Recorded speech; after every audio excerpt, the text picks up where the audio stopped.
பொங்கல் கொண்டாட்டம் ரொம்ப அருமையா இருந்தது ஐயா. சரி, பொங்கலுக்கு அடுத்த நாள் என்னது? பொங்கலுக்கு அடுத்த நாள் தான் மாட்டுப்பொங்கல்.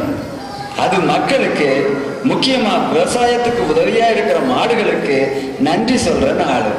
அன்னைக்கு தொழுவத்தை சுத்தப்படுத்தி மாடுகளை குளிப்பாட்டி கொம்புகளுக்கு வண்ணம் பூசி அழகுபடுத்துவாங்க. மாடுனதும் ஞாபகம் வருது.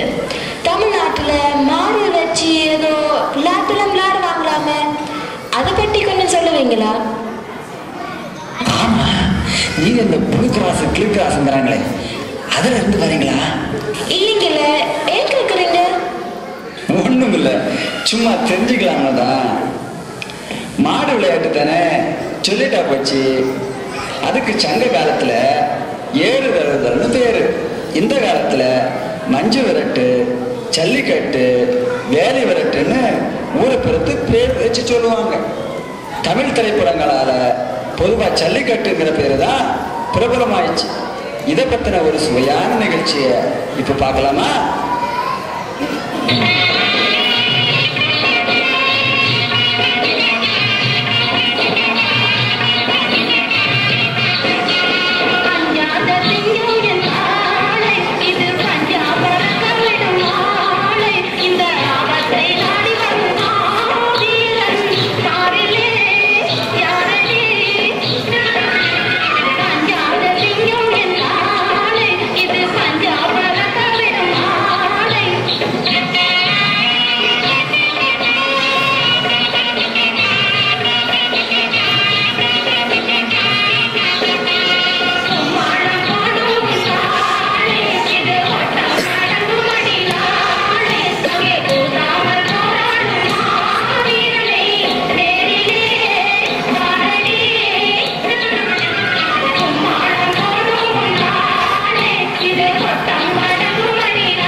பொங்கலை பற்றியும் ஜல்லிக்கட்டியை பற்றி நிறைய தெரிஞ்சுக்கிட்டேன்.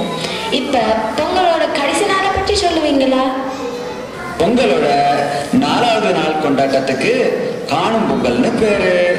காணும் பொங்கல்னா உத்தாருங்க, உறவுங்க, நண்பருங்க, அப்புறம் நம்ம கலை பண்பாடு சம்பந்தப்பட்ட நல்ல விஷயங்களை காணும் பொங்கல்ங்கிறதா உண்மையான விளக்கம்.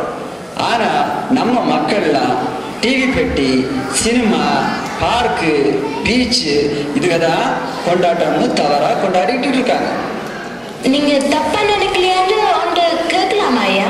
கேளுமா, எனக்கு தெரிஞ்ச மட்டும் சொல்றேம்மா. டிவி, சினிமா, பார்க், பீச் இது இல்லாட்டி மக்கள் சந்தோஷப்பட வேற என்னதான் இருக்குது ஐயா? நிறைய இருக்குமா. கிராமங்கள்ல இந்த நாள் அன்னைக்கு பலவிதமான கிராமிய கலைஞர்களை கூட்டிட்டு வந்து மானாட்டம், மயிலாட்டம், ஒயிலாட்டம், பொம்மலாட்டம், கரகாட்டம், புலியாட்டம், கும்மியாட்டம், சிலம்பாட்டம்னு பலவிதமான ஆட்டங்களையும் பல தெருக்கூத்துக்களையும் நடத்தி மக்களை சந்தோஷப்படுத்துவாங்க. இதனால நம்ம கலைகளை காப்பாத்தி சிறப்பிக்கிறதோடு இல்லாம தமிழ் பண்பாட்டை பத்தியும் அடுத்த தலைமுறைக்கு சொல்லிக் கொடுக்கலாம். அருமையான யோசனை ஐயா.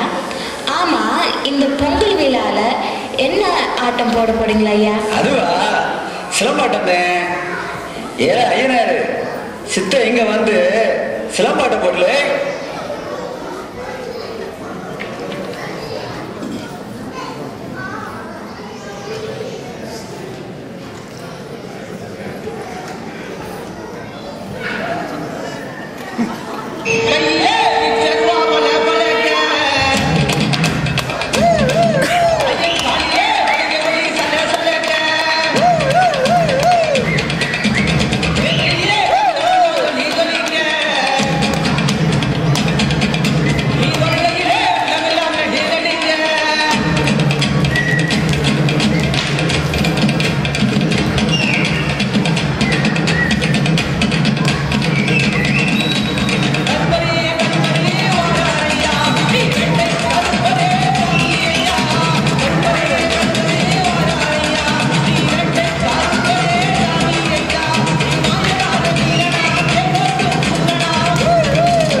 பண்பாட்டை பற்றியுமான இந்த பல்சுவை நிகழ்ச்சிக்கு வாய்ப்பும் ஆதரவும் வழங்கிய உங்கள் அனைவருக்கும் எங்களது நன்றிகள் மற்றும் வணக்கம்.